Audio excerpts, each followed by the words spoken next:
Middle-earth holds more than mountains and rivers. It carries the echoes of forgotten ages. I am your keeper of ancient knowledge, sharing the deeper lore that illuminates even the darkest mysteries. Welcome to the Untold Stories. The Forgotten Daughter of Galadriel, a tale of the elder days. Section 1. Shadowed Beginnings. In the deeps of time, when the world was younger and the elder still walked freely between the realms of light and shadow, there came a stirring in the western woods that spoke of forgotten sorrows and ancient fears. The trees themselves seemed to bend their heads in whispered counsel, their leaves rustling with words too old for mortal tongues to speak, too heavy for younger hearts to bear. Lothlórien lay wrapped in its golden dream, where time moved as slowly as honey poured from the comb, and the malin trees stood sentinel over memories that stretched back to the music of creation itself. Yet even there, in that blessed realm where Galadriel kept her vigil, shadows had begun to gather at the edges of sight, dark threads woven into the very fabric of the days. The Lady of the Wood stood upon her flet, high among the golden leaves, her eyes turned eastward toward the darkness that crept ever closer to the borders of all fair things.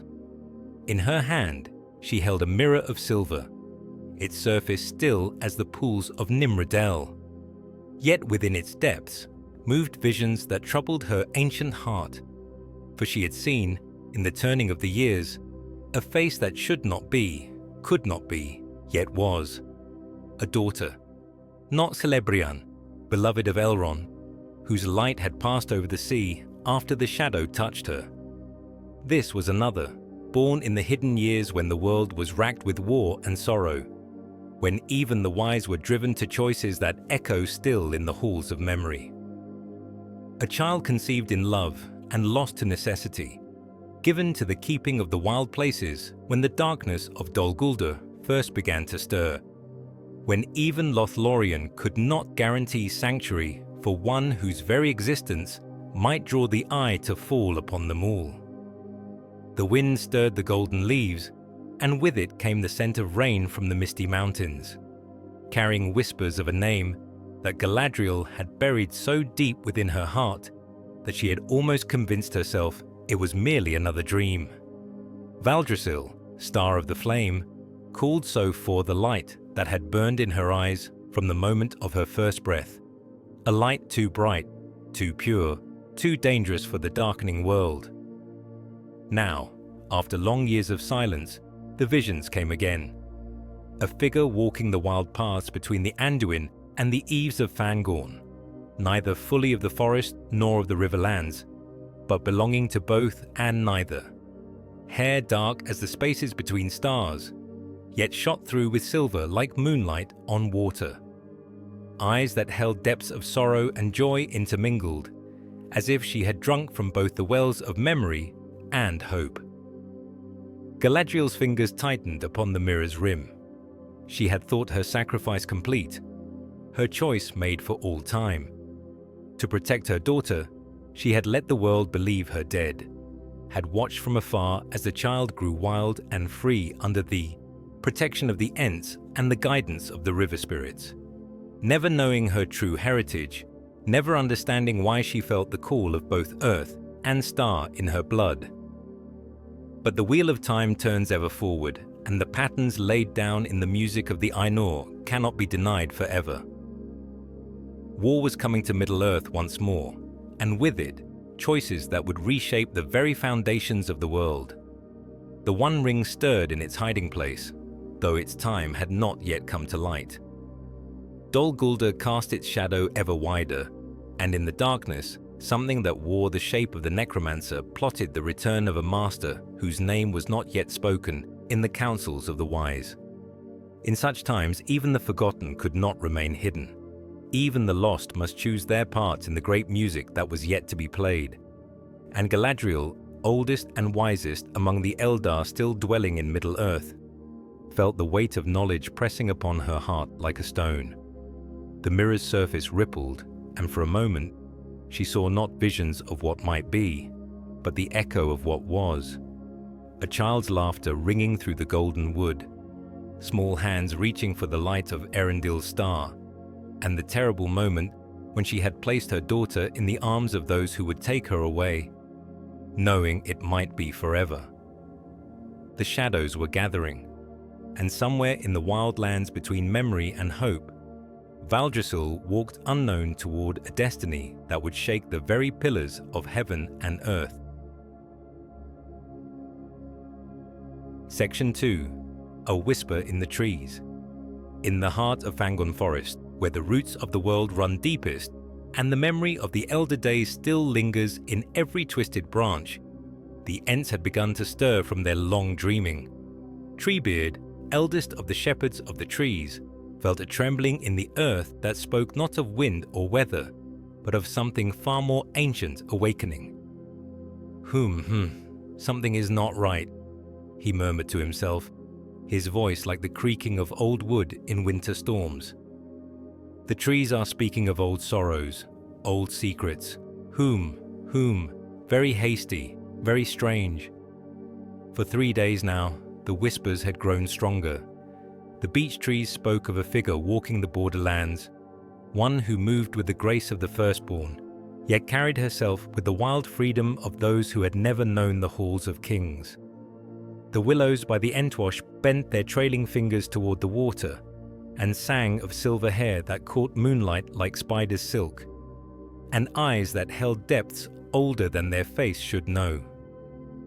Old Fangorn himself, the great oak whose roots reach back to the time when elves first awakened under starlight, had spoken her name in the tongue of trees, a name that meant daughter of starlight and sorrow, though he could not say why such words came to him. For the trees remember everything, and sometimes they remembered things that were meant to be forgotten. Valdrasil moved through the forest like a shadow cast by firelight, neither fully there nor entirely absent. She had dwelt in these wild places for nigh on 2,000 years, raised by the Entwives in their secret gardens before the darkness scattered them to the winds, taught the old songs by the river spirits who still danced in the deep pools where starlight gathered. She knew herself to be different from the mortals who passed through these lands, knew her years stretched longer than their brief candle flames of life, yet she understood nothing of her true heritage. To her, she was simply one of the forgotten ones, the lost children of the wild places who belonged neither to the kingdoms of men nor the hidden realms of the Eldar. She had made her peace with solitude, with the long watching and the quiet tending of growing things. Her hands could coax life from the most barren soil, could heal the wounds that axe and fire left upon the trees, could speak the old words that made the waters run clear and sweet. But now something was calling to her, a pull stronger than the changing seasons, deeper than the roots of mountains. In her dreams, she saw a woman of impossible beauty, standing in a garden of gold, holding a mirror that reflected not her face, but her heart. The woman's eyes held such sorrow and love intermingled that Valdrasil woke weeping, though she could not say why. The dreams had begun when the shadow first stirred in Dol Guldur, though she did not know to name that fortress of fear. She felt only a wrongness in the world, a discord in the music that set her teeth on edge and made the very trees shiver when no wind blew. Something ancient and evil was waking in the dark places, and with it, something within herself that she had never known existed. As she walked the deer paths that wound between towering trunks older than kingdoms, Valdrasil heard the Ents calling to one another in their deep, slow voices. They spoke of council and gathering, of old alliances that might need to be remembered. They spoke too of riders in grey who had passed this way, asking questions about the Lady of the Wood and any who might claim kinship with her. She paused beside a spring where water bubbled up from the heart of the earth, crystal clear and cold as winter starlight. In its depths, she saw her own reflection wavering like a memory half remembered. Dark hair touched with silver, eyes the color of storm clouds shot through with lightning, a face that might have been carved from moonbeams and shadow. For the first time in all her long years, Valdrasil wondered who she truly was, and why the very sight of her own reflection filled her with such longing for something she had never known she had lost. Section 3. The Lone Rider. Across the brown lands east of the misty mountains, where the grass grew thin and the wind carried whispers of older sorrows, a grey horse picked its way through the dying light of autumn. Upon its back sat a figure cloaked and hooded, staff in hand, moving with the purposeful haste of one who carried tidings that could not wait for dawn. Gandalf the Grey had ridden far in these troubled days, following rumours and half-remembered tales, seeking answers to questions that the White Council had not thought to ask. The necromancer of Dol Guldur was no mere sorcerer. Of this he was now certain. The darkness that emanated from that cursed tower spoke of power far beyond what any mortal wizard might wield. Power that tasted of iron and ash, of dominion and the breaking of all free things. But it was not only the growing shadow in the south that troubled his thoughts, as Shadowfax bore him through the gathering dusk. 3 nights passed in the house of Elrond in Rivendell. He had spoken long with the Lord of Imladris about the strange tales that had begun to filter down from the wild lands. Travelers spoke of a guardian in the forest, one who aided lost wanderers and healed wounded beasts, who sang to the trees in languages older than the kingdoms of men. At first, such tales might have been dismissed as the fancies of frightened mortals, for the wild places were full of spirits and strange folk. But there were details that gave the wise pause. Descriptions of one who bore the seeming of the firstborn, yet moved with knowledge of secrets that even the Eldar had begun to forget. And strangest of all, reports from the few elves who had glimpsed this figure spoke of a resemblance that should not be, could not be, yet was. Gandalf's mind turned to a conversation held in the golden halls of Lothlórien many years past, when Galadriel had spoken in riddles of sacrifices made and prices paid for the preservation of light in dark times. He had thought then that she spoke only of the great choices that faced all who stood against the shadow. Now he wondered if there had been deeper meanings hidden in her words, personal griefs that even her great wisdom could not fully heal. The wind shifted, bringing with it the scent of rain and something else, something that made Shadowfax prick his ears and quicken his pace. In the distance, smoke rose from cooking fires, and the warm glow of windows promised shelter from the growing cold. But it was not the prospect of rest that drew Gandalf onward. It was the feeling, growing stronger with each mile, that threads long hidden were beginning to weave together into a pattern he did not yet understand. He had felt this sensation before, in the days before great events unfolded, when the music of creation seemed to shift and change, preparing for some new movement in the great theme.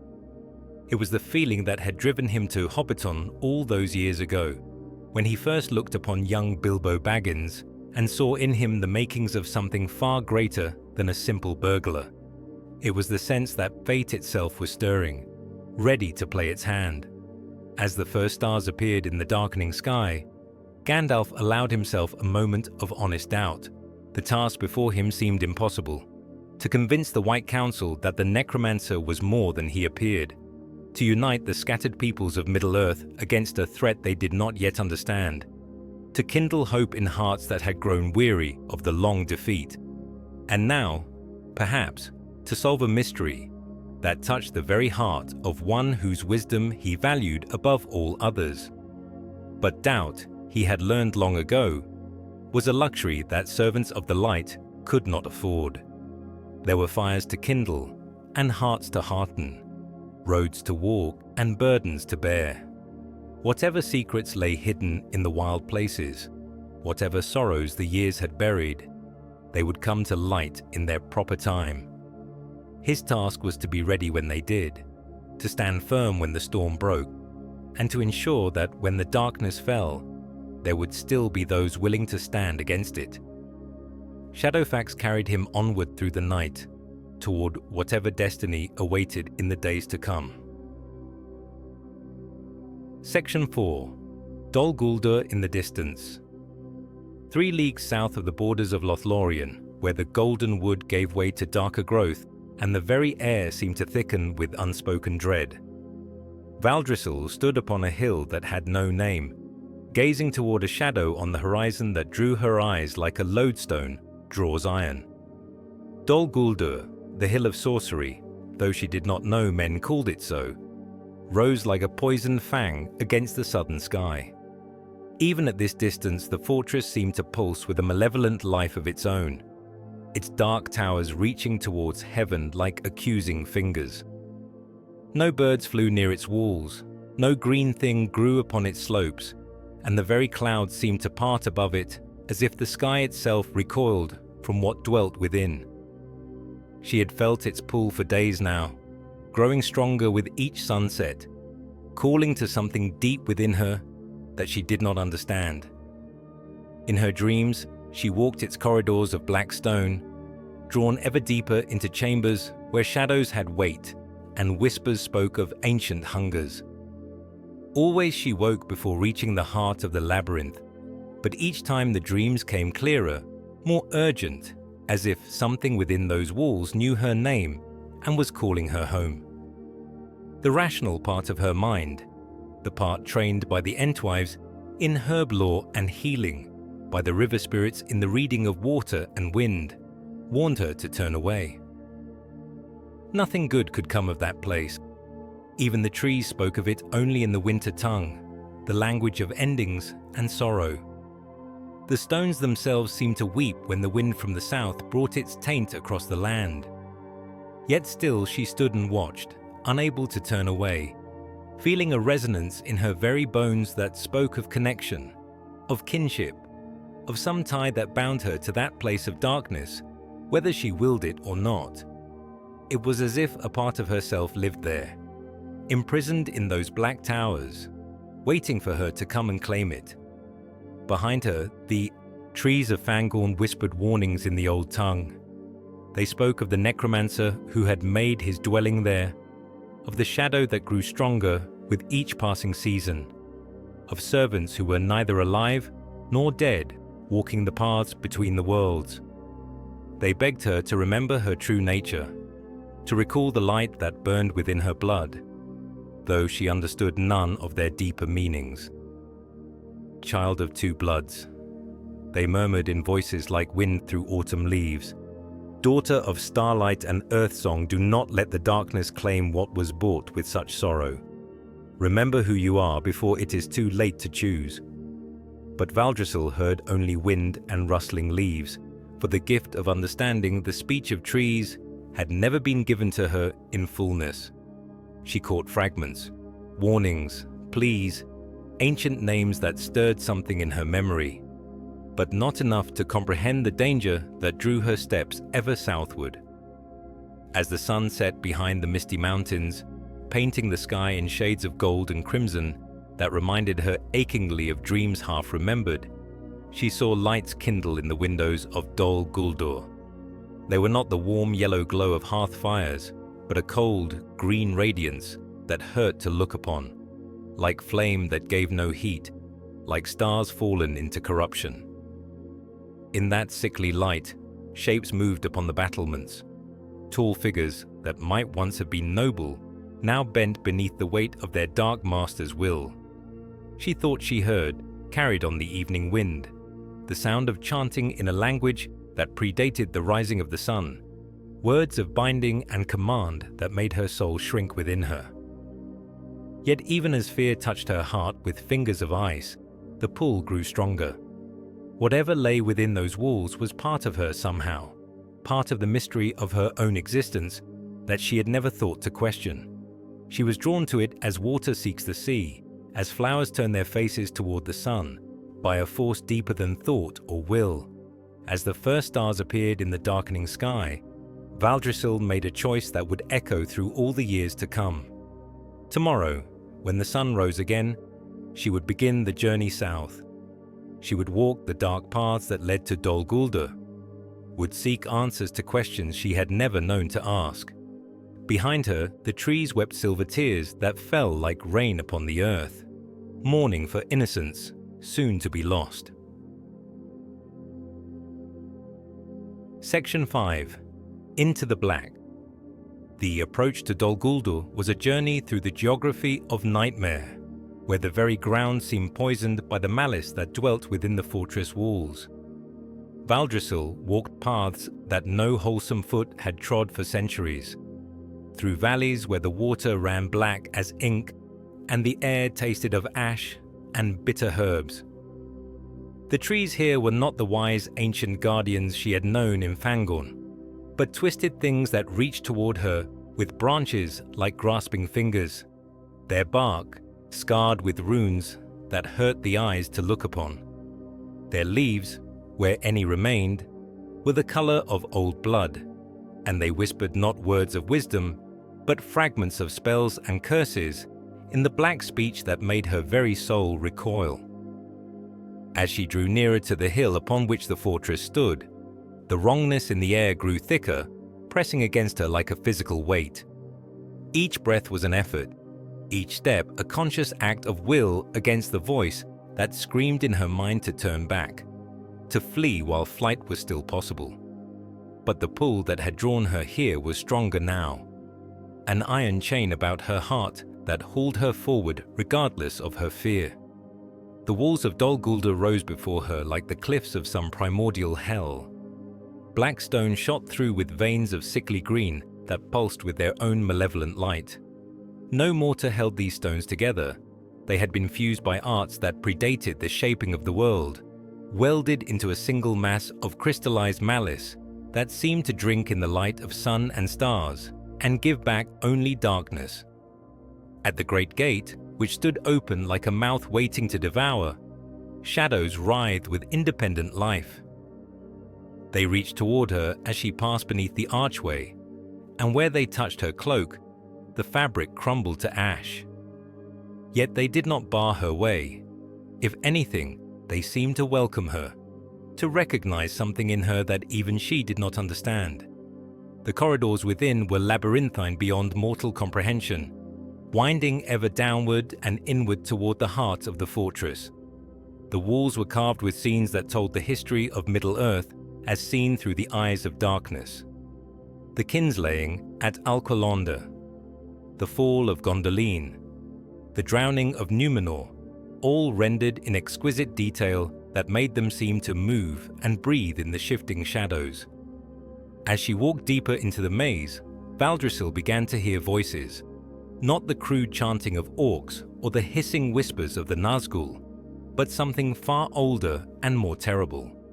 They spoke in the tongue of the Ainur, the holy language of creation, but the words they sang were inversions of the great music, themes of discord and corruption that made reality itself seem to writhe and buckle around them. Following the sound of that blasphemous choir, she came at last to a great hall carved from the living rock of the hill itself. The ceiling was lost in shadows so thick they seemed solid, and the walls were lined with alcoves where stood figures that might once have been men or elves, now reduced to something between shadow and substance, their eyes burning with cold fire. At the far end of the hall, upon a throne that seemed carved from a single massive emerald, sat a figure that she knew without being told was the master of this place. He was tall and fair to look upon, as the Eldar were fair, but his beauty was the beauty of winter, cold and pitiless and empty of all warmth. When he smiled, at her approach, she saw that his teeth were like shards of ice, and his eyes held depths that had never known the light of Ilúvatar stars. "Welcome, daughter," he said, and his voice was like honey poured over broken glass. "I have been waiting so very long for you to come home." In that moment, as recognition blazed through her like lightning through a clear sky, Valdrasil understood at last the nature of the trap that had been laid for her, the poison that had been running in her veins since the moment of her birth.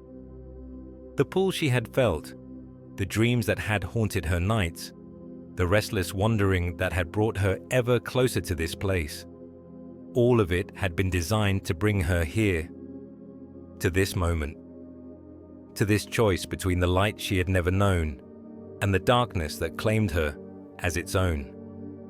And as the necromancer rose from his throne and extended one pale hand towards her, she felt the last of her innocence die like a candle, guttering in the wind. Section 6. The Captive King. In the deepest dungeon of Dol Guldur, where the darkness was so complete it seemed to have weight and substance, a figure stirred in chains that had been forged in the fires of the earth's beginning. Once he had been accounted among the greatest of the Eldar, lord of a realm that stretched from the misty mountains to the shores of the western sea. Now he was broken, diminished, a shadow of former glory kept alive only to serve his captor's will. Thranduil of the Woodland Realm had come to Dol Guldur in the fullness of his pride, seeking to discover the true nature of the necromancer who threatened his borders.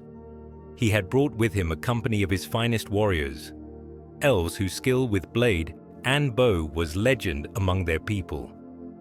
None had returned to tell the tale of their fate. For 7 years he had languished in these depths, sustained by arts that would not let him die, yet could not restore what the darkness had taken from him. His golden hair had turned white as winter snow. His fair face was lined with suffering that would have driven lesser beings to madness. Yet his spirit, though bowed, was not broken. In the depths of his torment, he had held fast to memories of sunlight and growing things, of his son Legolas, whose laughter had once filled the halls of his palace like music. When the great door of his cell swung open with a groan of protesting metal, he expected to see his tormentors coming with fresh agonies designed to break his will. Instead, a young woman stepped into the circle of sickly green light that served as his only illumination, and at the sight of her, his breath caught in his throat like a physical blow. She was elvish in her bearing, he could see that much, but there was something else in her blood. Something that made the air around her shimmer like heat haze. Something that spoke of powers older than the kingdoms of the Eldar. Her hair was dark as midnight, but shot through with silver like starlight on water, and her eyes held depths that reminded him of Galadriel, though this one was younger, unmarked by the weight of ages. "Who are you?" she whispered, and her voice carried the music of running water and wind through leaves. "I am Thranduil," he replied, his voice hoarse from long silence, king of nothing now, lord of shadows and regrets. "But the question, child, is who are you? For I see in your face the features of one I knew long ago, when the world was younger and hope had not yet learned to die." She knelt beside him then, her hands glowing with a soft light that seemed to push back the oppressive darkness of the cell. Where her fingers touched his chains, the metal grew warm, and for the first time in 7 years, he felt something other than the cold bite of iron against his flesh. "I am called Valdrisil," she said, and the name fell from her lips like a prayer half remembered. "I have lived in the wild places, among the trees and streams, knowing neither father nor mother, neither clan nor kindred. But the master of this place," she shuddered, unable to finish the thought, "claims you as his own," Thranduil completed gently. "Yes, I have heard him speak of you in his ravings, the lost daughter, the hidden heir, the key to powers that have slumbered since the elder days. Tell me, child, what do you know of your parentage?" "Nothing," she whispered, and tears like liquid starlight ran down her cheeks. "I remember only the forest, only the songs the trees taught me and the healing arts the river spirits shared. But when I look upon you, when I hear your voice, I feel as though I am remembering something I never knew I had forgotten." Thranduil's eyes widened as understanding dawned like a terrible sunrise. "Show me your hands," he commanded softly. She held them out, palms upward, and he saw there the marks he had expected to find. lines of light that formed the tree, and stars of Valinor, the sign of those who carried the blood of the undying lands in their veins. But beneath those sacred marks were others, darker sigils that twisted and writhed as he watched, marks of binding and dominion that spoke of a heritage divided, a nature split between light and shadow. "Your mother," he said slowly, each word carefully chosen. "What do you remember of her?" "Only dreams," Valdrasil replied. "A woman of impossible beauty standing in a garden of gold, holding a mirror that showed not faces but hearts. She weeps in my dreams, always weeps, as if she has lost something beyond all price." "Galadriel," Thranduil breathed, and the name hung in the air between them like a sword blade. "Lady of Lothlórien, keeper of Nenya, one of the last guardians of the ancient world. If you are truly her daughter, then you are heir to powers beyond imagining, and also to a doom that has been preparing for you since the moment of your birth." In the darkness beyond the cell, footsteps echoed on stone, and both elf and half-elf tensed as the sound of approaching danger reached their ears. "He comes," Thranduil warned. "The choice is before you now, child of two natures. Will you embrace the darkness that claims you, or will you remember the light that burns in your mother's blood?" But before she could answer, the necromancer stood in the doorway, his eyes like green fire in the shadows, and his voice filled the chamber with the sound of inevitability itself. Section 7. The Necromancer's Voice. The figure that stood in the doorway bore the seeming of nobility corrupted, beauty twisted into something that hurt the soul to look upon. Tall he was, and fair of face as the elder were fair, but his fairness was the fairness of winter moonlight on naked blade, cold and pitiless, and sharp enough to cut the heart. When he smiled, shadows deepened in the corners of the cell, and the very stones seemed to groan under the weight of his presence. "My dear Valdrasil," he said, and his voice was honey poured over shattered glass, sweet and terrible in equal measure. "How touching to see you communing with our guest. Tell me, has the fallen king shared any interesting tales with you? Perhaps stories of your dear mother, who sits in her golden wood and weeps for the daughter she cast away?" Valdrasil rose to her feet, and Thranduil saw her hands clench into fists at her sides. The light that had surrounded her moments before flickered like a candle in a hurricane, struggling against the darkness that pressed in from all sides. "Who are you?" she demanded, though her voice trembled with more than fear. "What do you want with me?" The necromancer stepped into the cell, and the very air seemed to thicken around him like poisoned honey. I am merely a servant, child, as all must be servants in the end. But the one I serve, he remembers you well. He remembers the day of your birth, when the light of Valinor blazed so bright in your infant eyes that even he, in his fortress of iron, felt its touch like a blade across his face. He began to circle them then, moving with the fluid grace of a hunting cat, and where his feet touched the stone floor, frost spread in delicate patterns that spoke of endless winter. "You know nothing of your heritage, do you, sweet child? Nothing of the choices your mother made, the prices she paid, the bargains she struck to keep her precious realm safe from the storm that was coming. Shall I tell you the truth that she has hidden from you all these years?" "Do not listen to him," Thranduil warned, his voice cutting through the necromancer's honeyed words like a blade through silk. "He is the father of lies, the twister of truth into shapes that serve only his master's will." But Valdrasil's eyes were fixed upon the dark figure before her, and in their depths, Thranduil saw the terrible hunger for knowledge that had driven so many of the Eldar to their doom. She wanted to know, needed to know, regardless of the cost such knowledge might exact. "Speak then," she whispered. "Tell me what Galadriel, tell me what my mother, would not." The necromancer's smile widened, revealing teeth like shards of black ice. "When the shadow first began to stir in these lands, When Dol Guldur was merely a fortress of the Eldar, rather than the seat of power it has become, your mother faced a choice. The forces gathering against her realm were vast, the probability of defeat almost certain. But there was another way, a darker path that promised victory at a price she was almost unwilling to pay. He paused in his circling, standing directly before her now, and raised one pale hand to trace the air beside her face.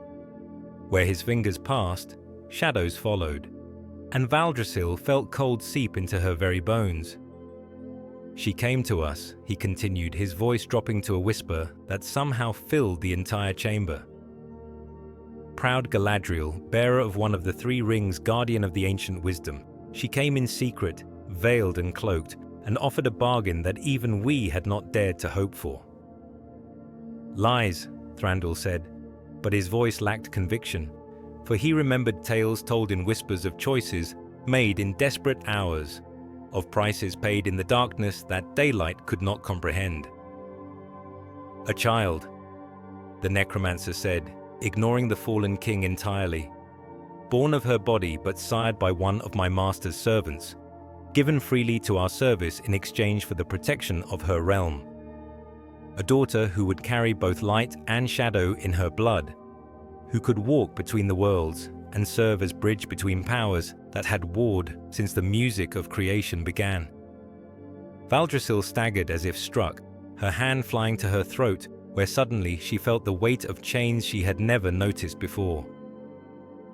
"No," she breathed. "It cannot be. She would not, a mother would not sacrifice one child to save thousands." The necromancer's laughter was like breaking glass in a tomb. "Oh, my dear innocent one, you understand so little of the games that powers play. Love is a luxury that the wise cannot afford when the fate of worlds hangs in the balance." In the silence that followed, broken only by the sound of water dripping somewhere in the darkness, Valdrasil felt the last pillars of her understanding of herself crumble into dust.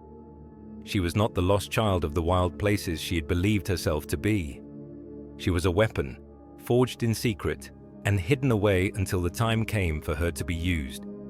And now, in the depths of Dol Guldur, surrounded by shadows and lies and half-truths sharper than any blade, that time had come at last. Section 8. Fire in the Darkness. In the moment when despair reached its deepest point, when the weight of revelation threatened to crush Valdrasil's spirit entirely, the darkness of Dol Guldur was suddenly pierced by a light that had not been seen in those cursed halls for 7 years. It came not as a gradual dawn, but as a lightning strike, brilliant and sudden, and filled with a power that made the very stones of the fortress cry out in voices like breaking bells. Through the great door of the dungeon stepped a figure cloaked in grey, but the grey was shot through with silver and white, and in his hand was a staff that blazed with the light of stars newly kindled. Gandalf the wizard had come at last to Dol Guldur, and his arrival changed everything in the space between one heartbeat and the next. "Enough!" His voice rang out like a clarion call across a battlefield, and at the sound of it, the necromancer hissed like water thrown upon forge fire. "I will suffer no more of your poison words, servant of shadow. The child has heard enough of lies twisted into half-truths." The light from his staff spread outward in waves, and where it touched the walls of the cell, the dark runes carved there began to smoke and crack. Thranduil's chains, which had resisted all his efforts to break free, suddenly glowed red-hot and then shattered like glass striking stone. The Elven king rose to his feet for the first time in 7 years, his hand going instinctively to his side where his sword should have hung. But it was upon Valdrasil that Gandalf's gaze fell most intently, and in his eyes she saw not the condemnation she had expected, but something that might have been compassion mixed with ancient sorrow. "You are not what he has named you," the wizard said gently, his voice cutting through the necromancer's writhing anger like a blade of light through shadow. "You never were. The choices of others do not define your nature, child, no matter how powerful those who made them may have been. "But the bargain," she began, her voice breaking like a reed in a storm. "Was never completed," Gandalf replied firmly. "Your mother's love was stronger than her fear, and when the time came to fulfill the terms that had been agreed upon, she chose instead to give you to the keeping of the wild places, where neither light nor shadow could claim you absolutely. You have grown in freedom, shaped by the song of trees and the wisdom of waters, and that shaping has made you something entirely new, something that was never part of any bargain or prophecy." The necromancer snarled, and the temperature in the chamber dropped until their breath came out in white clouds. "Pretty words from the meddler, but they change nothing. She bears the mark of our covenant in her very blood, wizard. She belongs to us by right of birth and binding." "She belongs to herself," Gandalf said simply, and raised his staff higher. The light that blazed from it was no longer silver-white, but gold, warm as summer sunlight, strong as the foundation stones of the earth. As all free beings belong to themselves, to make their own choices and walk their own paths, regardless of what others may have planned for them. For a moment that stretched like an eternity, the two powers faced each other across the width of the cell, the ancient wisdom of the Astari against the accumulated malice of ages. The very air crackled with tension, and Valdresil felt her skin prickle as if lightning were about to strike. Then the necromancer raised his own hand, and shadows flowed from his fingers like spilled ink, rushing toward the light of Gandalf's staff with hunger that was almost tangible. Where they met, the clash sent shockwaves through the fortress that brought chunks of stone raining down from the ceiling. "Run!" Gandalf shouted over the sound of battle joined. "Take the king and flee this place while the way is open. I will hold him as long as I may." But Valdresil did not run. Instead, she stepped forward into the space between wizard and necromancer, and as she did, something awakened within her that had slumbered since her birth. The marks upon her hands, both the silver tree of Valinor and the darker sigils beneath, began to glow with their own light, neither wholly of shadow nor entirely of radiance, but something balanced precariously between. "I choose," she said, and her voice carried a power that made both combatants pause in their struggle. "I choose neither the darkness that claims me, nor the light that would save me. I choose the path between, the way of balance, the road that leads neither to dominion nor to surrender." As she spoke, the light that surrounded her grew stronger, and both Gandalf and the necromancer saw something that filled one with hope, and the other with rage beyond measure. For in that moment, Valdresil became the first of a new kind of being in Middle-earth, one who could walk between worlds without being claimed by either, who could stand in the presence of both shadow and light without being consumed by their opposing hungers.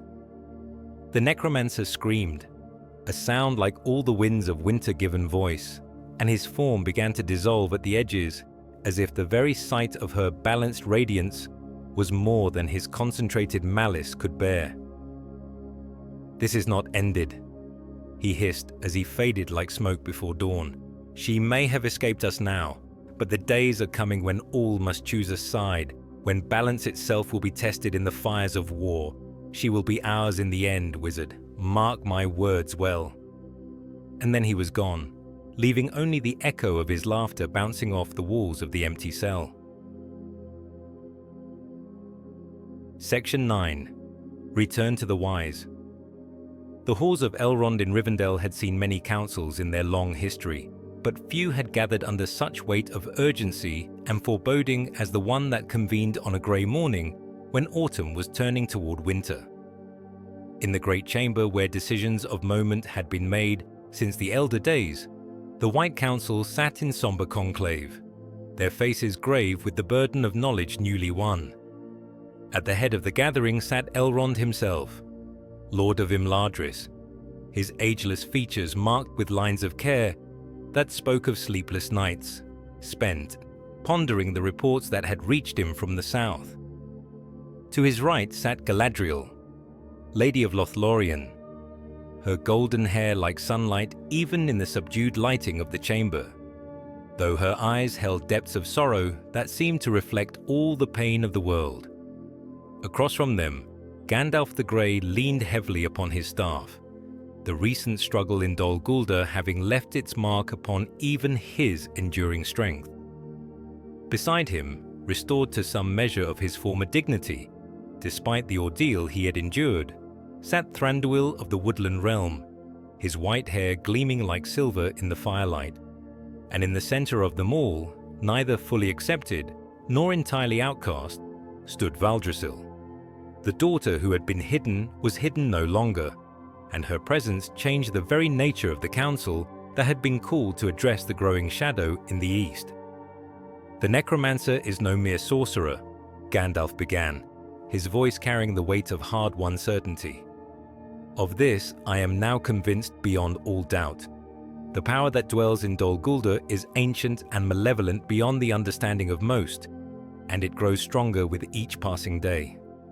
Yet he fled before you, Elrond observed quietly. What manner of darkness retreats from a single wizard, however wise? Gandalf's eyes turned to Valdrasil, and in them she saw a mixture of pride and concern that made her heart skip like a stone on water. It was not my power alone that drove him away, he admitted. There are forces at work here that we have not fully comprehended. Choices made in desperate hours that have borne fruit in ways none of us anticipated. Galadriel had not spoken since the council began, had barely acknowledged her daughter's presence with more than a glance that cut like a blade of ice. Now she stirred in her chair, and when she spoke, her voice carried the music of waters falling over ancient stone. The choices of the past cannot be unmade, she said, each word carefully measured. What matters now is how we respond to the consequences they have wrought.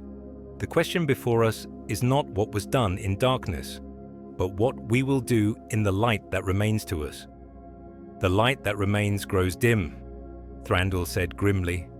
I have seen what stirs in the depths of that accursed fortress, felt the weight of the malice that gathers there. If the necromancer is indeed who we suspect him to be, then we face a threat greater than any we have known since the wars of the Elder Days.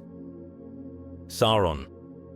Elrond spoke the name that had hung unspoken in the air between them, and at the sound of it, the very shadows in the chamber seemed to deepen. The enemy returns to Middle-earth, and we are not ready for the war that comes with him. For a long moment, silence held the chamber in its grip. Then Valdrasil stepped forward, her voice steady despite the tumult in her heart. You speak of war and darkness, of enemies and ancient evils, she said.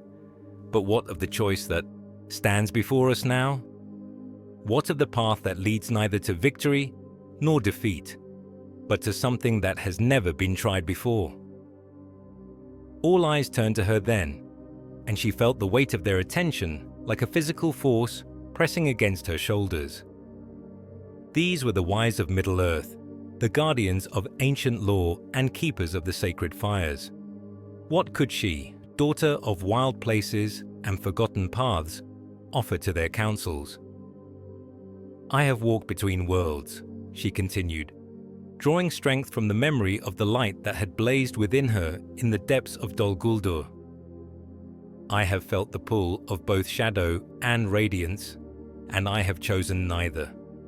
Perhaps in the days to come, when all seems lost and the darkness presses close, there will be need for one who can stand in the space between, who can speak words that both sides will hear. Galadriel's eyes sharpened, and for the first time since the council began, she looked directly at her daughter. You speak of balance, she said slowly. But balance is a perilous thing, child. Those who walk the line between light and shadow often find themselves claimed by both, or by neither. Then let that be my burden to bear, Valdrasil replied. I did not ask to be born into this web of choices and consequences, but I am here now, and I would make my existence serve some purpose greater than the fears and failures of the past. Gandalf nodded slowly, a smile tugging at the corners of his mouth beneath his grey beard. "There is wisdom in her words," he said.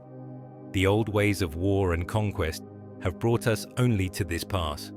Perhaps it is time to try something new, to seek victory not through the defeat of our enemies, but through the transformation of the very battlefield on which we fight."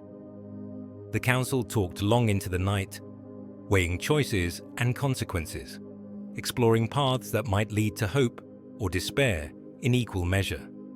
But when the dawn came at last, painting the eastern windows with light like spun gold, they had reached a decision that would echo through all the years to come. The hidden daughter was hidden no longer, and in the wars that were coming, she would have a part to play that none of them could fully foresee. Section 10. Stirring the north in the halls beneath the lonely mountain, where the echoes of hammers on anvils had not rung for nigh on 2 centuries, a different sort of council was gathering.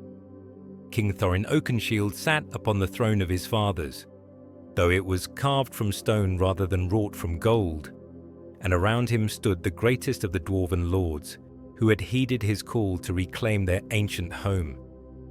But it was not to these lords that Thorin's attention was drawn as the great doors of the throne room swung open with a groan of ancient hinges. Instead, his eyes fixed upon the grey-cloaked figure who entered alone, staff in hand, moving with the purposeful stride of one who carried tidings of import. "Gandalf," Thorin rumbled, his voice echoing off the stone walls like distant thunder. "You are welcome in the halls of my fathers, though I confess surprise at your coming. It has been many years since last we spoke, and our parting was not what I would have wished." The wizard approached the throne with measured steps, his keen eyes taking in the preparations for war that filled every corner of the great hall. Weapons glittered in the torchlight, armor was stacked in ordered piles, and the faces of the assembled dwarves bore the grim determination of those who had tasted exile and meant never to taste it again. "I come bearing word of shadows stirring in the south," Gandalf said without preamble.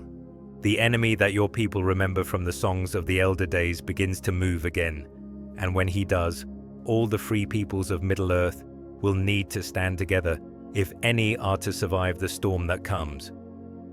Thorin's hand tightened on the arm of his throne, carved as it was in the likeness of raven's wings.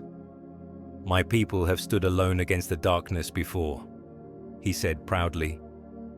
"When dragons came to claim our gold, when orcs poured from the mountains like a tide of death, when the very earth shook with the weight of our enemies' malice, we did not break then, and we will not break now.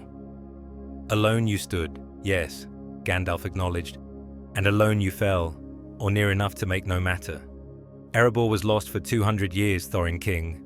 Do not let pride blind you to the wisdom that might prevent such loss again." The king's eyes flashed with anger, but before he could speak, another voice cut through the tension in the chamber like a blade through silk. It was young for a dwarf, clear and strong, carrying undertones of the iron will that marked his lineage. "Uncle," said Fili, stepping forward from where he had stood among the other lords. "Perhaps we should hear what tidings the wizard brings before we decide whether they deserve our attention." Thorin's gaze softened slightly as it fell upon his nephew, the prince who would one day inherit the throne of Erebor if the fates were kind.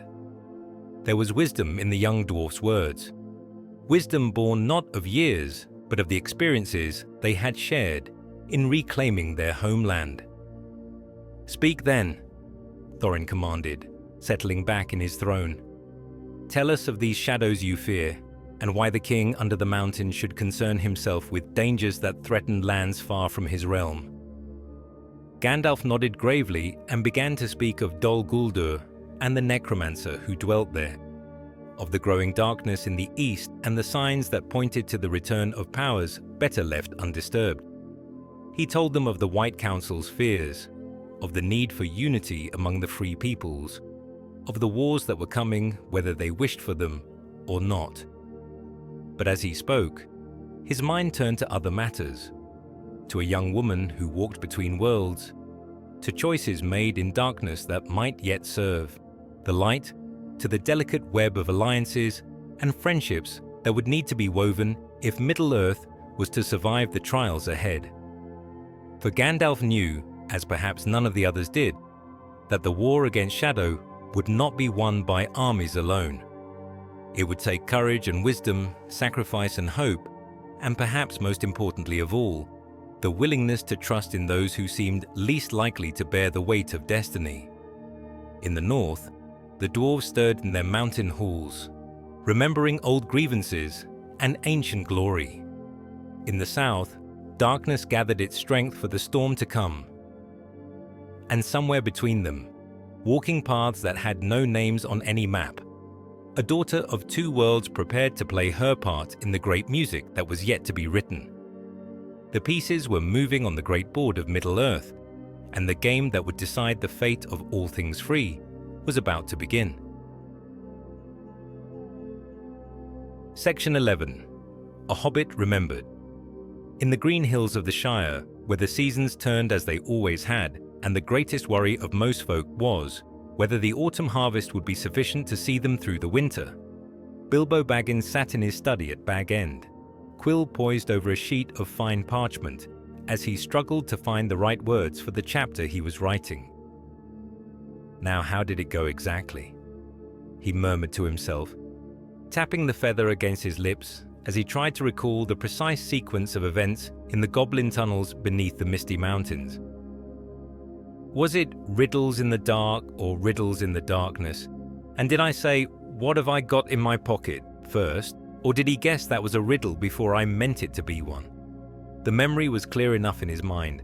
That strange, wretched creature hunched over his precious ring, hissing and spitting as they matched wits in the tunnels deep beneath the earth. But somehow, when he tried to put it down in writing, the details seemed to shift and blur like water slipping through his fingers. He set down his quill and rose from his chair, walking to the round window that looked out over his garden toward the rolling green of Hobbiton beyond.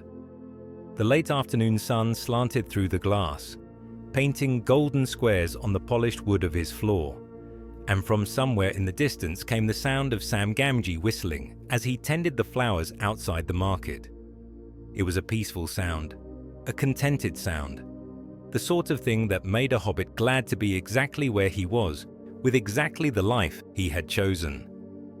Yet today it filled Bilbo with an odd restlessness, a feeling that there were roads yet to be walked and adventures yet to be had, despite his comfortable middle age and the respect he had finally earned among his neighbors.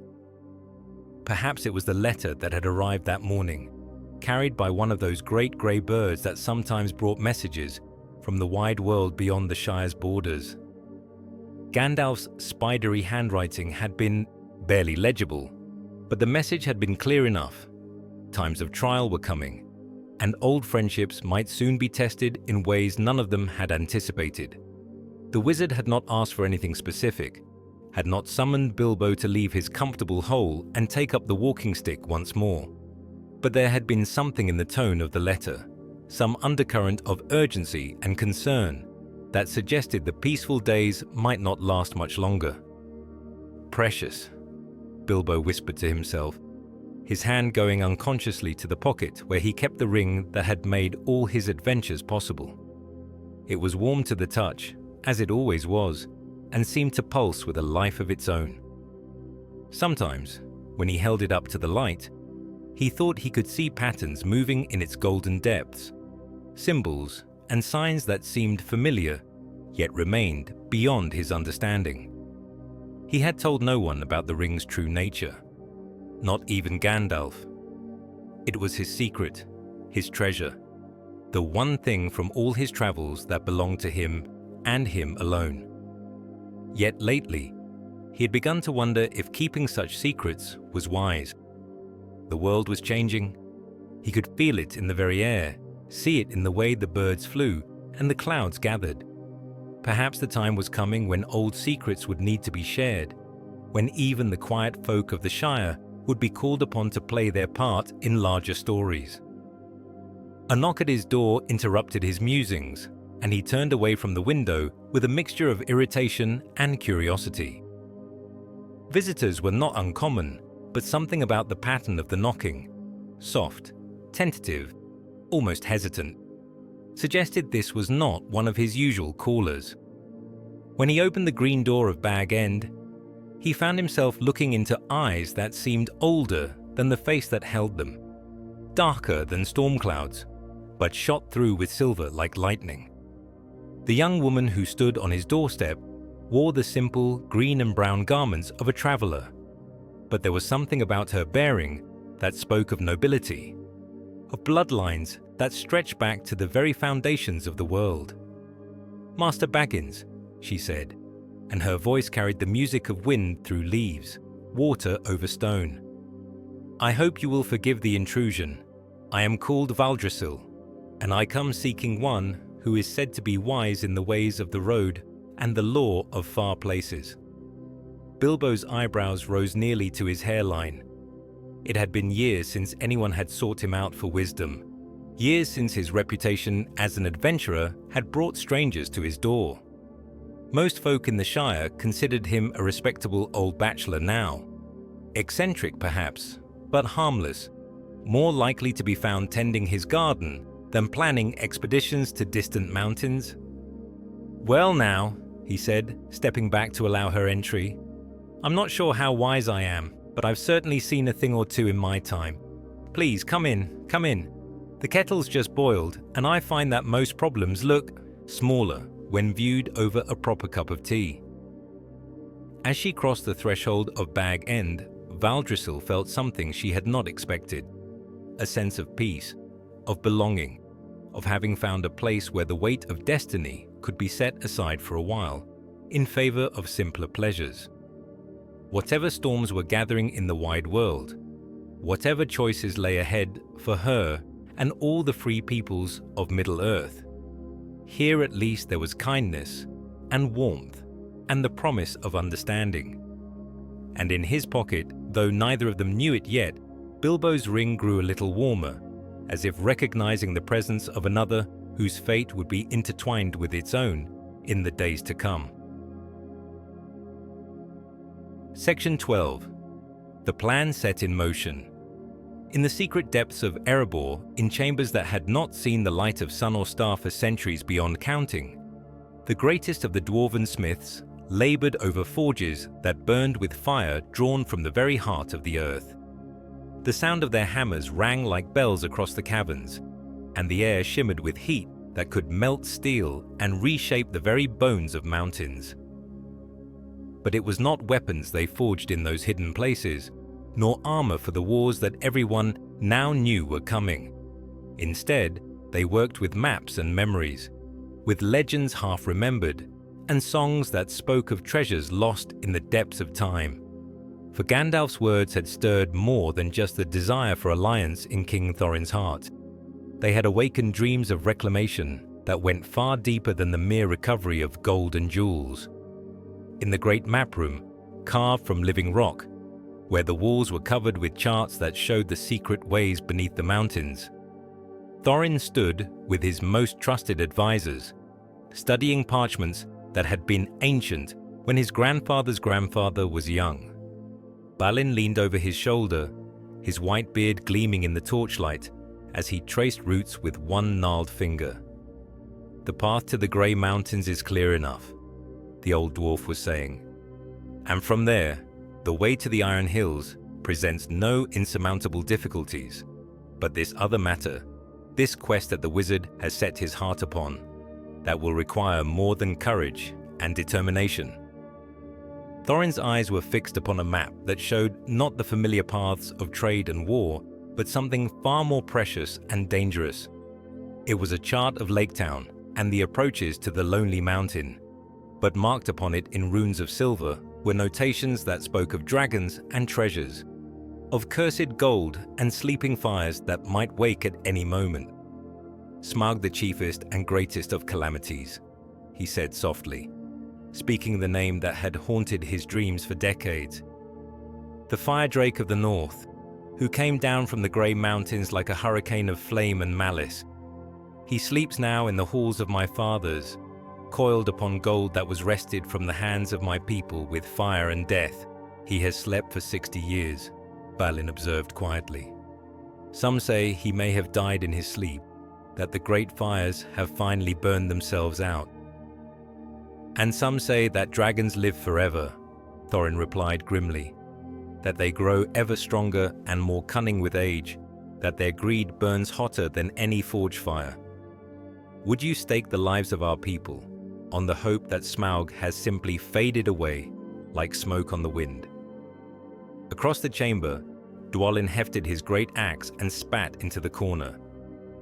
Hope is for those who have no other choice, he growled. We have choices aplenty. We could march north to the Iron Hills, gather our kinsmen, return with an army that could challenge even a dragon. Or we could seek alliance with the men of Dale, with the elves of the woodland realm, make this fight a common cause rather than a dwarven one alone, and reveal our plans to those who have no love for our people? Thorin's voice carried a bitter edge. The elves care nothing for our suffering. They proved that when they stood aside and watched Erebor fall. And the men of Laketown think only of their trade and their comfort. Why should they risk their lives for dwarven gold they will never see? It was then that Fili stepped forward from where he had been standing silent in the shadows, his young face grave with the weight of words he was about to speak. Because it is not only dwarven gold, uncle, he said quietly. The wizard spoke truly when he said that all the free peoples must stand together in the darkness that is coming. If Smaug wakes, when he wakes, his fire will not distinguish between dwarf and man and elf. The devastation will be complete, and afterwards, there will be nothing left for the enemy to claim but ash and bones.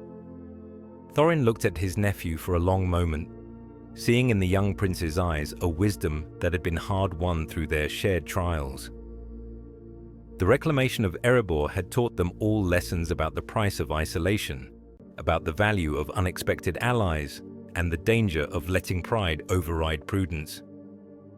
"What do you propose?" he asked finally. Fili moved to the great table where the maps were spread, his finger tracing a route that wound through the Shire and the Wildlands, through Rivendell and the High Pass, ending at last at the secret door marked on the eastern slope of the Lonely Mountain. "A small company," he said. 13 dwarves perhaps, traveling in secret rather than with banners flying. Not an army of conquest, but a band of adventurers, seeking to reclaim what was lost, rather than to wage war upon all who stand in their way. 13 dwarves against a dragon? Balin shook his head doubtfully. The odds are not favorable, lad. 14, Fili corrected with a slight smile. The wizard spoke of a burglar, one who could enter places others could not, who could move unseen and unheard through even the most carefully guarded strongholds. And I think I know just the fellow for the job. As understanding dawned in the faces around the table, Thorin felt something he had not experienced in many years. Hope mixed with the wild excitement of a plan so audacious, it just might work. A hobbit burglar, a secret approach, 13 dwarves united in purpose, if not always in method. It was mad, certainly. It was dangerous beyond any reasonable measure. But it was also perhaps exactly the sort of unexpected stroke that might succeed where armies had failed. In the depths of Erebor, the wheels of fate began to turn, and somewhere in the Shire, Bilbo Baggins felt a sudden urge to check that his walking stick was still hanging in the hall closet, where he had left it. Section 13. The Fire Awakens. Deep beneath the Lonely Mountain, in chambers carved from living rock by the hands of kings long dead, something stirred in the darkness that had slumbered for 60 years. It was not the movement of wind through empty halls, nor the settling of stone grown weary with age. It was the first, slow awakening of intelligence vast and malevolent, ancient beyond the reckoning of mortal minds, and hungry with a greed that could swallow worlds. Smaug the Mighty, last of the great fire drakes of the north, opened one enormous eye that burned like a fallen star in the perpetual midnight of his hoard chamber. The lid that closed over it was scaled like armor, each plate larger than a warrior's shield, black as the deepest night, but shot through with veins of gold that pulsed with the rhythm of a heart that had beaten for 1,000 years. He had been dreaming, as dragons dream, of fire and conquest, of cities burning beneath his wings, and armies scattered like leaves before the hurricane of his wrath. But something had disturbed his rest, some disturbance in the great web of power that stretched across Middle-earth like spider's silk, invisible to most, but clear as daylight to those who knew how to read its patterns. The air itself tasted different now, charged with energies that spoke of change and challenge, of choices being made in the wide world that would affect even one so mighty as he. Slowly, with the ponderous grace of a mountain taking its first step toward the sea, Smaug lifted his great head from the bed of gold and jewels where he had made his rest. Beneath him, coins and goblets, rings and crowns and weapons of power beyond counting, shifted and cascaded like a metallic waterfall. Each piece bore the mark of dwarven craftsmanship, wrought with skill that had taken lifetimes to master and polished to a perfection that caught and held even the faintest light. Yet to Smaug, they were not works of art or symbols of vanished glory. They were simply his, as surely as his scales were his, as surely as the fire in his belly belonged to no one else in all the world. For that was the nature of dragons. They were made for possession, for the gathering and guarding of treasure, for the transformation of beauty into mere ownership. The gold beneath his coils had lost all meaning, save that it was his to keep, and his to count, and his to defend against any who might dare to claim it. Yet even as he reveled in the familiar comforts of his hoard, Smaug's keen senses detected something that made his fires burn a little hotter with anger. There were scents in the air that should not be there. The smell of smoke from fires that were not his own, the odor of worked iron and tempered steel, the musk of living beings who moved with purpose through passages that had been empty for decades. Dwarves. The word formed in his mind like molten metal poured into a mold, taking shape as both curse and challenge. They had returned to their mountain, these spawn of Aulu, these diggers and delvers who thought themselves the rightful owners of treasures that had been fairly won in battle. They dared to kindle fires in the halls of their fathers, dared to ring hammers on anvils that had been silent since the day he claimed this place as his own. With movements that seemed deceptively slow, but covered vast distances in heartbeats, Smaug uncoiled himself from his bed of gold and began to move through the labyrinth of passages that honeycombed the mountain's heart. His claws, each one longer than a man was tall, left gouges in the stone floor that glowed briefly with the heat of his passage. His breath misted the air with sulfur and flame, and where droplets of his saliva fell, the very rock hissed and steamed. As he moved through the darkness, memories stirred within his ancient mind. Memories of the last time he had walked these halls, when they had rung with the screams of the dying and the crash of falling masonry. He remembered the taste of dwarven fear, sharp and metallic on his tongue, and the satisfying crunch of armor beneath his jaws. He remembered the way their king had stood defiant, even as the flames closed around him, proud unto death and beyond. That king was dust now, as all mortal things became dust in the fullness of time.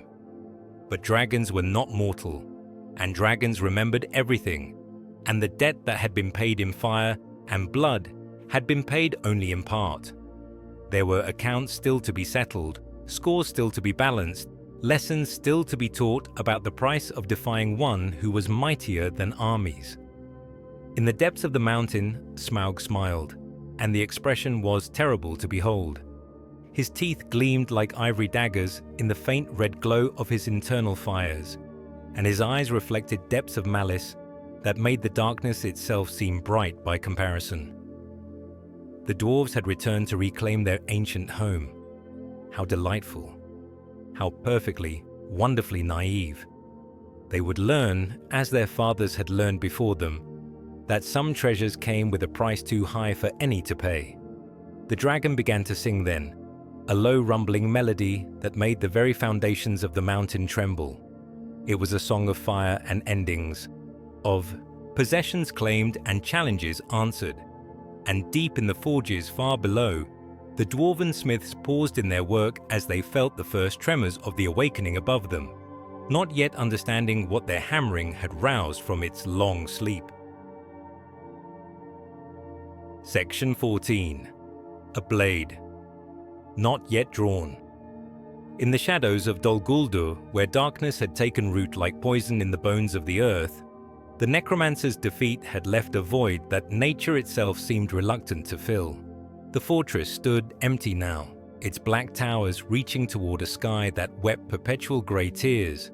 But the malice that had dwelt there for so long had not simply vanished with its master's departure. Instead, it had scattered like seeds on a bitter wind, carrying word to places where other servants of the shadow waited for their time to come. In the wastes of Rovania, where the grass grew sparse and the very stones seemed to whisper of ancient evils, creatures that had not stirred for centuries began to lift their heads and test the air with senses older than memory.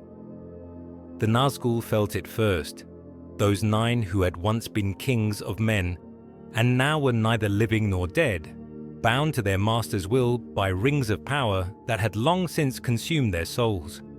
In the hidden fastness of Minas Morgul, where they kept their vigil in the shadow of the mountains, they stirred like hunters who catch the scent of prey on the wind.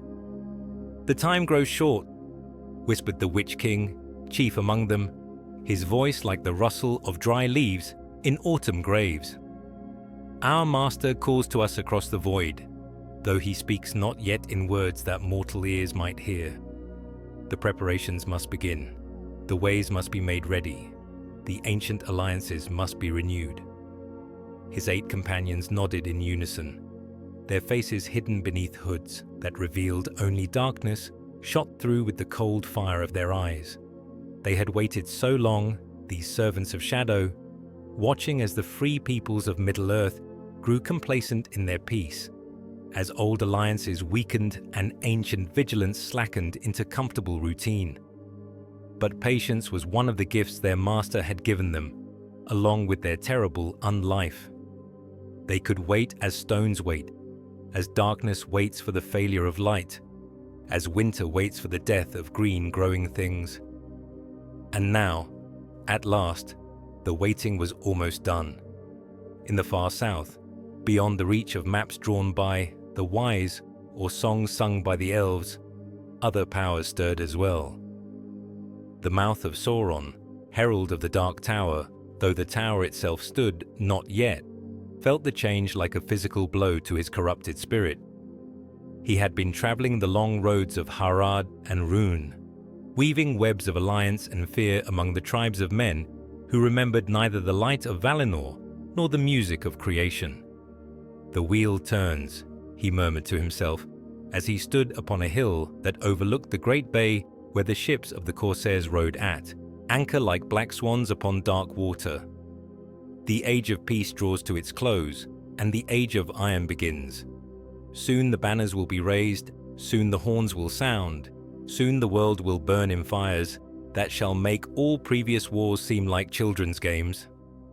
He raised his staff, not wood carved by growing things, but metal twisted into shapes that hurt the eye to follow, and spoke words in the black speech that made the very air around him thicken like oil. From the ships below came answering signals, flames that burned green and blue, and colors for which there were no names, as captains who had sold their souls for gold and glory prepared to sail north toward destinies written in letters of blood and shadow.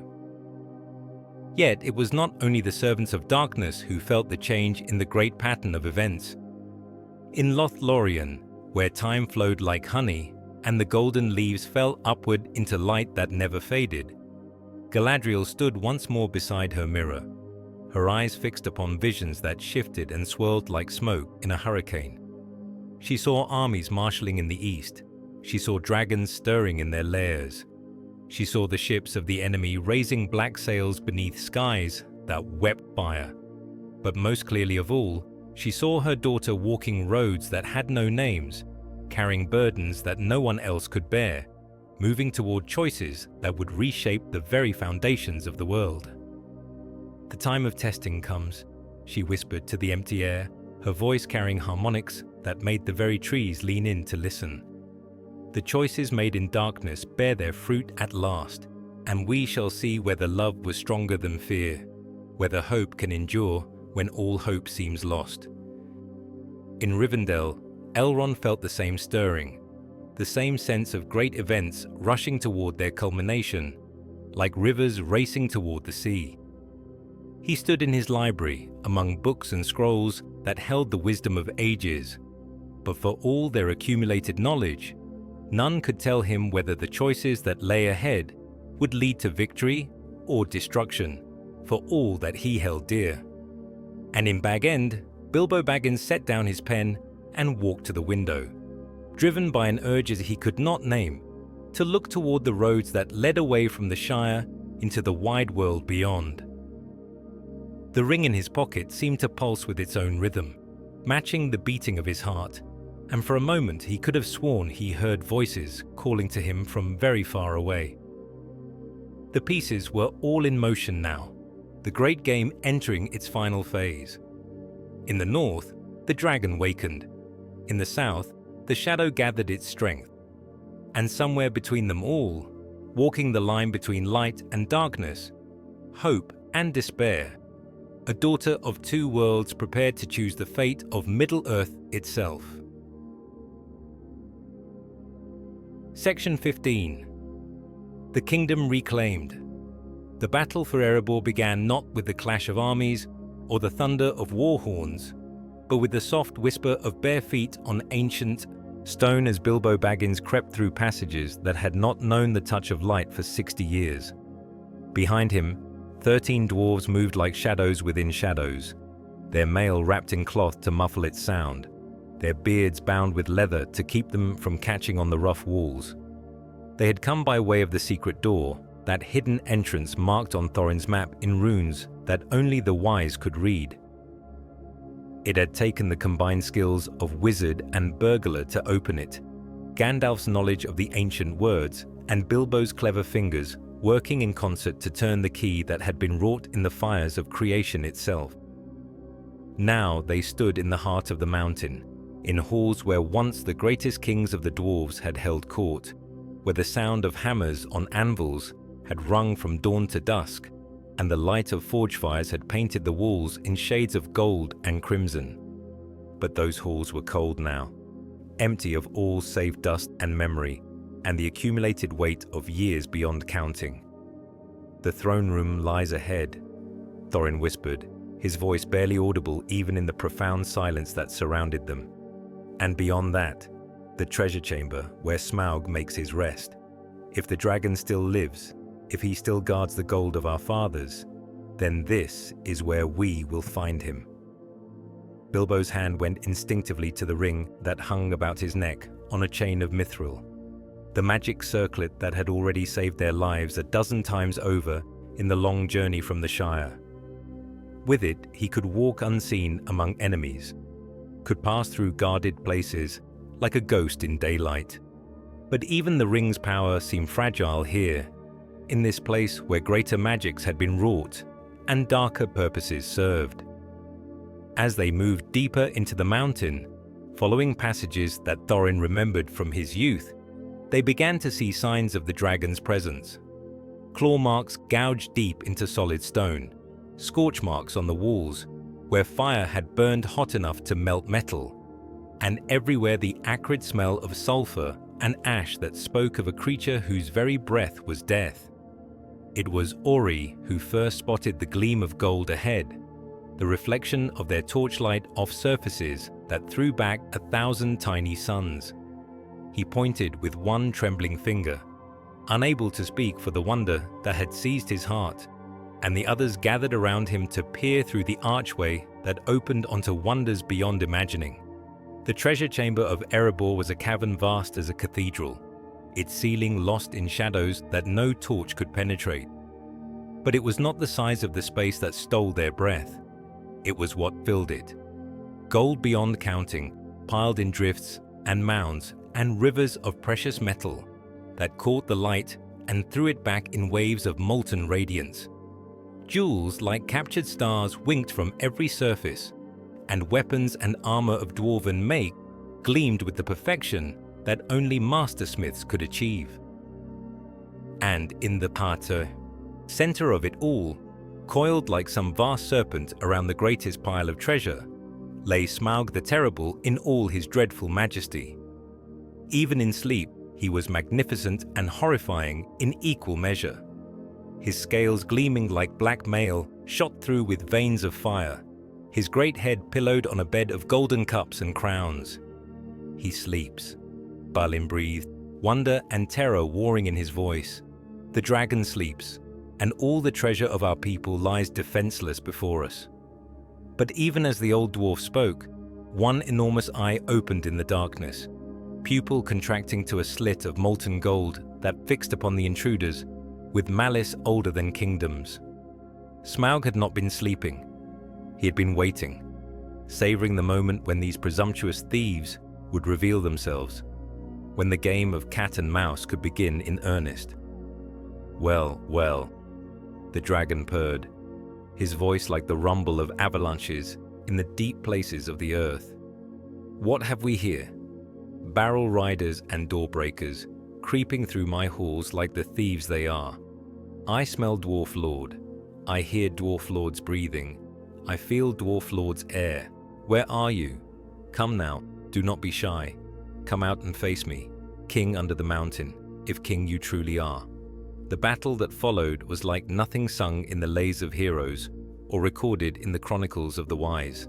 It was not armies clashing on open fields, but something far more personal and terrible. The fury of a dragon aroused against the desperate courage of those who had lost everything and would lose no more. Smaug's fire filled the chamber with heat that could melt steel, but the dwarves had come prepared with shields wrought from mithril and weapons blessed by the smiths of Gondolin in days when the world was younger. Thorin himself bore Orcrist, the goblin cleaver, and its blade sang as it carved through dragon scale like parchment. Yet it was not dwarven steel that brought Smaug low in the end, nor wizard's fire, nor the courage of those who fought against impossible odds. It was love, love of a father for his son, of a son for his heritage, of a people for their home. For in the moment when the dragon's fury reached its height, when all seemed lost and the mountain itself groaned under the weight of elemental fire, Fili threw himself between Smaug's jaws and his uncle's heart, taking upon himself the death that had been meant for the king. And in that sacrifice, something broke in the dragon's spirit, some fundamental certainty about the nature of greed and possession, and the worthlessness of anything that could not be hoarded. For the first time in 1,000 years, Smaug knew doubt, and in that moment of uncertainty, Thorin's blade found the one gap in his armor, the place beneath the left wing where no scale protected the great heart that had beaten in darkness for so long. The dragon's death cry shook the mountain to its foundations, but it was not a sound of rage or hatred. Instead, as the light faded from his ancient eyes, Smaug spoke words that none who heard them would ever forget. "I understand now," he whispered, his voice growing fainter with each word. "I understand what I never possessed, what all my gold could never buy. You have reclaimed more than treasure, king under the mountain. You have reclaimed what it means to be truly wealthy." And with those words, the last of the great dragons of the north passed from Middle-earth forever, leaving behind only memory and a mountain full of gold that somehow seemed less precious than the courage of those who had won it. Section 16. A ring still sleeps. In the quiet that followed victory, when the mountain had ceased its groaning and the echo of dragonfire had faded from the ancient halls, there came a reckoning that none of the victors had expected. The gold of Erebor lay reclaimed. The kingdom of the dwarves stood restored. But in the treasure chamber, where Smaug had made his lair, something else had been stirring in the darkness, something that watched and waited and whispered promises older than greed itself. Bilbo Baggins stood alone among the piles of precious metal, his hand resting on the ring that hung about his neck, feeling its weight in a way he had never felt before. The battle was won, the dragon was dead, but he found himself unable to share in the celebration that echoed through the halls above. For the ring was speaking to him now, not in words, but in feelings and images that bypass thought entirely. It showed him visions of power and dominion, of a world where he would never again be overlooked or underestimated, where his word would be law and his desires reality. It whispered of the weakness of others, of how easy it would be to take what he wanted simply by becoming invisible, by moving through the world like a ghost in sunlight. Just a small thing, he murmured to himself, his fingers closing around the golden circlet. Such a small thing to carry such great power. Who would miss it after all? Who would even notice if it simply disappeared along with its bearer? But even as the thoughts formed in his mind, another part of him, the part that remembered tea and seed cake, that valued comfort over conquest and friendship over dominion, recoiled from the images the ring painted. This was not who he was, not who he had ever wanted to be. The Bilbo Baggins who had left Bag End all those months ago had been content with his garden and his books, with small pleasures shared with friends and the quiet satisfaction of a life well lived. Yet the ring's influence was subtle and persistent, like water wearing away stone. Each time he thought to remove it, to leave it among the other treasures of the mountain, a new justification presented itself. He had earned it after all, won it fairly in a riddle game with that strange creature in the tunnels beneath the misty mountains. It was his by right of conquest, his to keep or give away, as he chose. Above him, in the throne room of the kings, Thorin Oakenshield sat upon the seat of his fathers for the first time in his life, surrounded by the greatest lords of his people and representatives of the free peoples who had come to witness the restoration of the kingdom under the mountain. Gandalf stood at his right hand, the wizard's grey robe somehow more radiant in the light of the great fires that burned once more in the forges far below. "The dragon is dead," Thorin announced, his voice carrying clearly through the vast hall. "Erebor is reclaimed and the line of Durin is restored to its rightful place. But this victory belongs not to the dwarves alone. It belongs to all who stood against the shadow, all who held fast to hope when hope seemed foolish." The assembled lords cheered, their voices echoing off the carved stone walls where scenes of ancient glory had been restored to their former splendor. Yet Gandalf did not cheer, for his keen eyes had noticed the absence of one who should have been present for this moment of triumph. The wizard found Bilbo in the treasure chamber, standing motionless among the gold, like a man caught between sleeping and waking. There was something different about the hobbit, something in his posture and expression that spoke of change deeper than the simple weariness that follows great exertion. "My dear fellow," Gandalf said softly, "you seem troubled. I would have thought you'd be celebrating with the rest of us.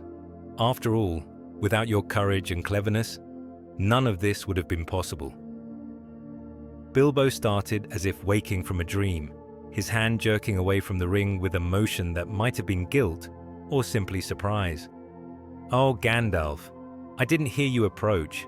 I was just thinking about the journey, about what comes next. It's been quite an adventure, hasn't it?" "Indeed it has," the wizard replied. But his eyes were fixed not on Bilbo's face, but on the chain around his neck, on the golden circlet that caught the torchlight and seemed to drink it in like a living thing. For a moment, just a moment. Gandalf thought he saw shapes moving in the ring's depths, patterns and sigils that spoke of power beyond any simple magic, of purposes that had been laid down in the foundations of the world itself. But then the moment passed, and it was merely a ring again, a simple band of gold that a hobbit had won in a riddle game and used to excellent effect in their long journey to the mountain. If there was more to it than that, if it carried deeper significance than the luck of chance and clever thinking, such knowledge would have to wait for another day. "Come," Gandalf said at last, extending his hand toward his small friend. "They're roasting a feast in your honor up in the Great Hall. It would be poor manners to miss it, especially after you've come so far and risked so much." Bilbo nodded and followed the wizard from the treasure chamber, but his hand remained pressed against the ring beneath his shirt, and his mind was full of whispers that promised him wonders he had never dared to imagine. Behind them, in the darkness among the gold, something stirred that was neither dragon nor dwarf, nor any creature that walked in the light of day. For the One Ring had found a new bearer at last, and though its maker still dwelt in shadow beyond the reach of mortal eyes, the first threads of a web that would entangle all Middle-earth had begun to weave themselves into the pattern of fate. The ring slept, but its dreams were of dominion, and the sleeper would not slumber forever. Section 17. The Enemy Withdraws. In the ruins of Dol Guldur, where shadows had reigned supreme for centuries beyond counting, the morning sun fell like golden rain through windows that had known only darkness since their making. The towers that had once stood like accusations against the sky now lay broken and scattered, their black stones cracking in the clean light of day, their power dissipating like mist before a strong wind. Yet even in defeat, even in the apparent destruction of his stronghold, the necromancer had not truly been vanquished. What had seemed like victory to the White Council was merely transformation, the changing of one mask for another in a game that had been playing since the music of creation first rang through the void. In a chamber deep beneath the ruins, where the foundations of the fortress reached down to touch the very bones of the earth, a figure stirred in robes that seemed woven from shadow itself. The necromancer, though that was no longer the name by which he would be known, stood amid the wreckage of his plans and felt not despair, but a dark satisfaction that ran deeper than any momentary setback. "So," he said to the empty air, his voice carrying harmonics that made reality itself seem to bend and waver, "the wise have shown their hand at last. They believe they have driven me from my stronghold, believe they have won some great victory. How little they understand of the true nature of the game we play." With each word, his form grew more solid, more real, as if speaking aloud was drawing him back from some realm between being and unbeing. The fair features that had once marked him as one of the Ainur began to shift and change, revealing beneath them something older and more terrible, the true face of one who had been mighty among the powers of the world before the first elf drew breath beneath starlight. "I am no mere necromancer," he continued, his voice gaining strength and authority with each syllable. "I am Sauron the Mighty, servant of Melkor the Black, heir to powers that were ancient when this world was young. And if the time has come to cast off disguises and reveal myself in my true form, then let it be so. The long deception is ended, and the real war can begin at last." Around him, the shadows deepened and took shape, forming themselves into the semblance of the great dark tower that would rise again in the land of Mordor. It was only an image, a phantom of things to come, but it carried such weight of malice and intent that the very stones beneath his feet cracked and split from the pressure. In Lothlórien, Galadriel felt the change like a physical blow, staggering as the full force of the enemy's revealed will struck against the borders of her realm. She had known, of course, had known from the first moment she laid eyes upon the necromancer that he was more than he seemed. But knowing and feeling the truth laid bare were different things entirely. "He hides no longer," she said to Celebrian. her voice tight with a fear she had not felt since the elder days. Sauron shows himself at last, and all our careful plans, all our long preparations, may come to nothing in the face of what he has become. Her husband's face was grim as ancient stone, carved with lines of worry that spoke of battles fought and victories won at costs too high to measure. "Then we must be ready," he said simply. "If the time of hiding is ended, if the long peace is broken at last, then we must gather our strength and prepare for war." But even as they spoke, both knew that their strength alone would not be enough. The power that had been building in the East for centuries was vast beyond their ability to counter, fed by hatred and malice that had had eons to grow and fester. They would need allies, would need unity among the free peoples, such as had not been seen since the last alliance marched to the Black Gate. In Rivendell, Elrond felt the same terrible certainty, the knowledge that the age of peace was ending and the age of war beginning. He stood in his study, surrounded by maps and chronicles, books of lore and prophecy that stretched back to the foundation of the world. But for all their accumulated wisdom, they offered little comfort in the face of what was coming. "The enemy has returned in his true form," he said to the empty room, his voice carrying echoes of sorrow that would have moved stone to weep. "The deceiver is done with deception. The corrupter stands revealed at last. May Eru Ilúvatar grant us the strength to stand against what comes, for I fear we shall have need of every blessing the Valar can spare." Yet it was not only among the wise and powerful that Sauron's revelation sent ripples of change through the fabric of Middle-earth. In taverns and markets, in farmsteads and villages scattered across the width of the world, ordinary folk felt the chill that had nothing to do with the changing seasons. Dogs howled for no reason their masters could understand. Children woke from nightmares they could not remember. And everywhere there was a sense of something vast and hostile turning its attention toward the light. In the Shire, Bilbo Baggins set down his pen and walked to the window of his study, drawn by an unease he could not name. The ring around his neck seemed heavier suddenly, warmer against his skin, and for a moment he could have sworn he heard voices whispering in languages that predated the rising of the sun. But the moment passed, and it was only the wind in the eaves, only the settling of timbers grown familiar with age. He returned to his writing, to the tale of adventure he was setting down for any who might care to read it, not knowing that the ring he bore had just felt the touch of its master's will across the leagues that separated them. For Sauron had withdrawn from Dol Guldur, yes, but he had not fled in defeat. He had simply moved to a new position on the great board of Middle-earth, had taken up his station in the fortress he had been building in secret for centuries in the Land of Shadow. Barad-dûr rose again beneath skies that wept fire, and from its pinnacle, the eye of the enemy began to search the world for the prize he had lost so long ago. The One Ring was abroad in the world once more, though its bearer knew not what he carried.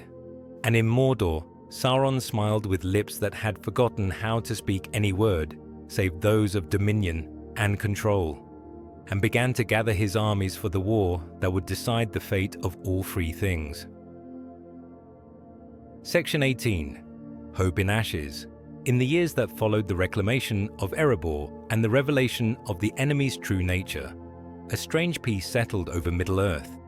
Not the peace of victory, but the peace of a world holding its breath before the storm.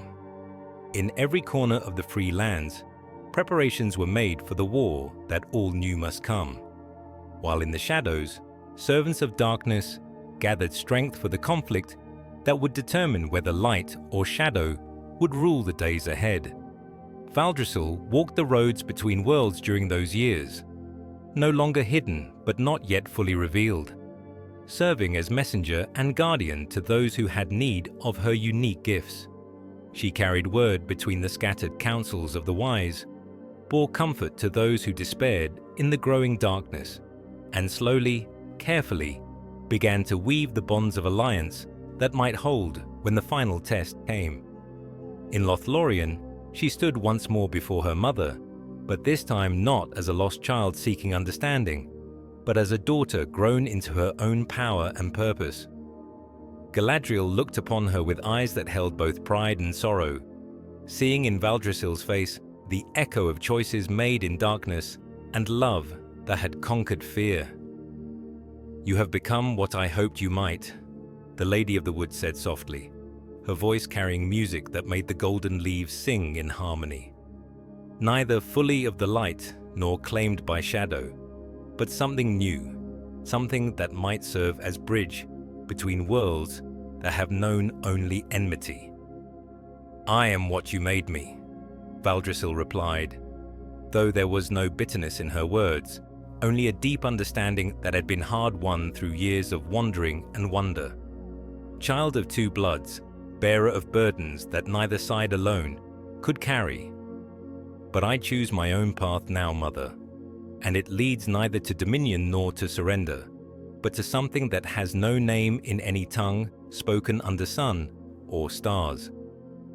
They spoke long that day in the garden where Galadriel kept her mirror, sharing memories and sorrows, hopes and fears for the days to come.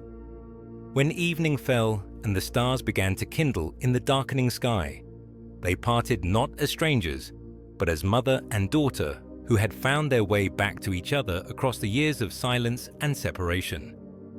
In the Shire, Bilbo Baggins continued his quiet life, tending his garden and writing his book, entertaining guests with tales of adventure that grew more fantastic with each telling. The ring remained hidden beneath his shirt, a secret he shared with no one, though sometimes in the deep of night, he would take it out and study it by candlelight, wondering at the way it seemed to pulse with life of its own. He had begun to notice changes in himself, small things at first, barely worth remarking. He felt younger than his years would suggest, more vigorous and alert than a hobbit of his age had any right to be. His appetite had diminished, and sometimes he would go for days without eating, sustained by something he could not name. Most disturbing of all were the dreams that came to him in the darkest hours before dawn.